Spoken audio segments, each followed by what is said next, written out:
प्रकृति ने हर जीव में एक भाव भरा है ताकि वो निश्चल ना रहे, कुछ न कुछ कर्म करता रहे, और वो भाव है भूख।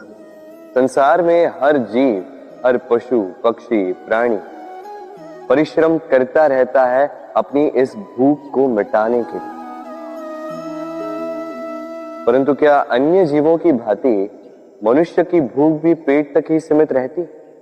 तन की भूख मिटाते मिटाते कब ये भूख मन और माया की तृष्णा में बदल जाती है पता ही नहीं चलता। और अधिकतर ये तृष्णा धन संग्रहित करने तक ही रह जाती। अपना जीवन जीना छोड़कर किसके लिए ये धन संग्रहित कर रहे हैं? आने वाली पीढ़ी के लिए। बड़ी विचित्र बात।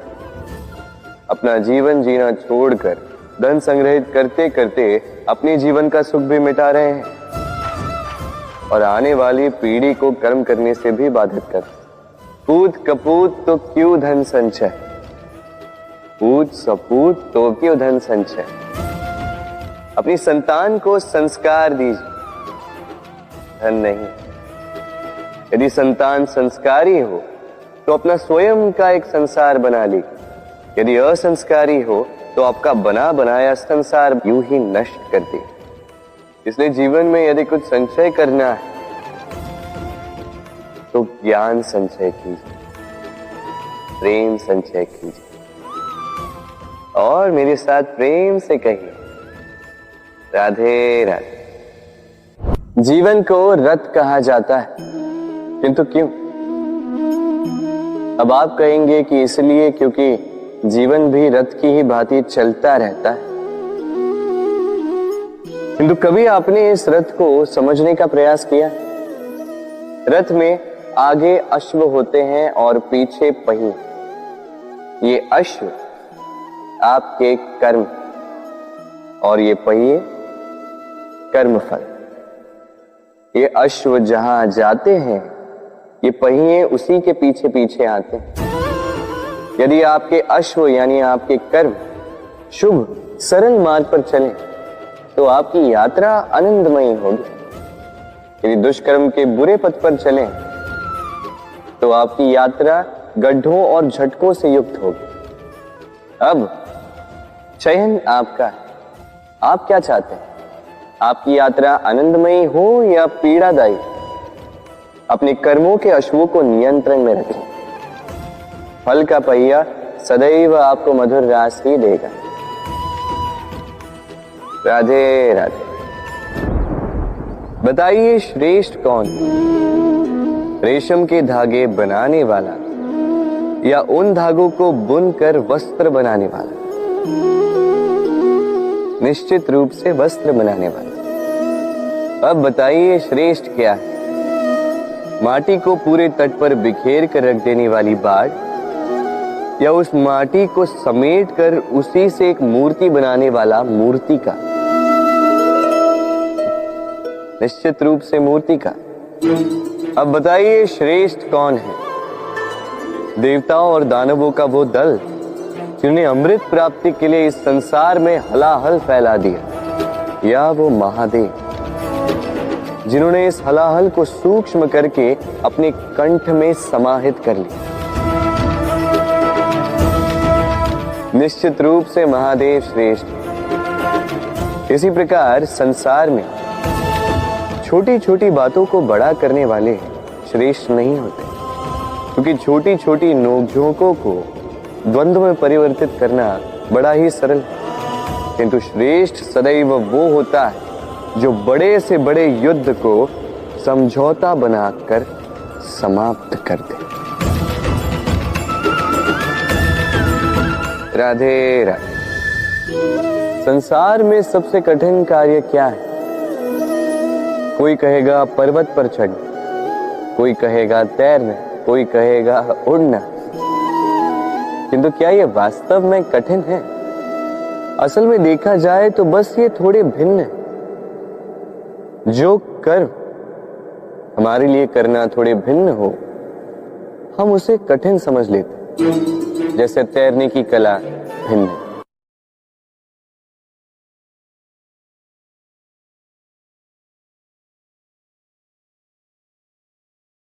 बड़े ही परिश्रम से इसे बनाती हैं, अपने शरीर के रस से इसे बुनती हैं। क्या आप इसका उद्देश्य जानते हैं? आखिर मकड़ी इन जालों में नन्ही कीटों को फंसाकर उन्हें अपना भोजन बना लेती है। और क्या आप ये बात जानते हैं कि एक दिन मकड़ी इन्हीं जालों में फंसकर मृत्यु को प्राप्त हो जाती है? बताइए क्या करते हैं आप इन जालों के साथ? दिखते ही हटा देते हैं इनका अस्तित्व, है ना? दूसरी ओर चिड़िया का घोंसला। चिड़िया भी बड़े परिश्रम से इसे बनाती है, किंतु यदि चिड़िया इसे छोड़कर चली भी जाए, उसके पश्चात भी लोग इसका विनाश नहीं करते। कारण क्या? कारण यह है कि इसका निर्माण जीवन के संचयन के लिए किया गया था, आखेट के लिए नहीं। स्मरण रखिएगा, जीवन में आपका परिश्रम कितना भी अधिक हो, यदि आपका लक्ष्य शुभ ना हो तो आपको भी विनाश पाना ही होगा। तो सृजन करते रहिए और मगन होकर कहिए राधे राधे।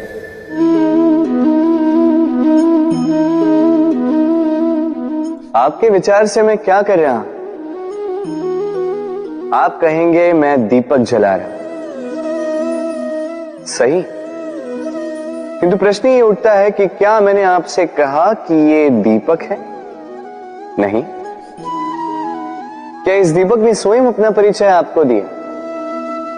नहीं। फिर आपने कैसे जाना कि ये दीपक है?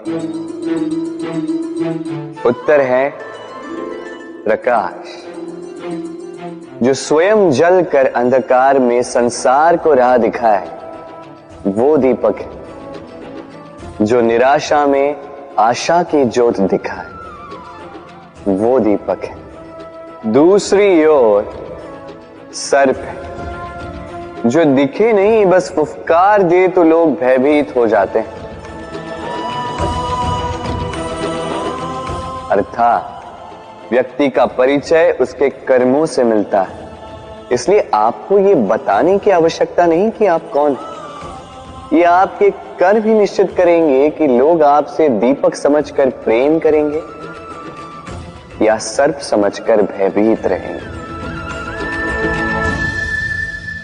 राधे राधे। समय कितना विचित्र होता है। समय हमारे साथ हो तो हम स्वयं को राजा मान लेते हैं, वही समय यदि विरुद्ध हो जाए तो रंक बनने में समय नहीं लगता। इसलिए मनुष्य की एक आदत होती है, बुरे समय के लिए कुछ बचा कर रखता है। संबंधी, मित्र बुरे समय में साथ छोड़ देते हैं। यश, मान बुरे समय में चला जाता है। तो व्यक्ति सोचता है क्यों ना धन संचय कर। धन का तो कोई मन नहीं होता जो समय आने पर बदल जाए। संसार कहता है कि धन का संचयन करते रहो, बुरे समय में काम आएगा। मैं कहता हूं शुभ कर्म करते रहो, आनंदित रहो, स्वयं पर और ईश्वर पर विश्वास रखो, बुरा समय कभी आएगा ही नहीं।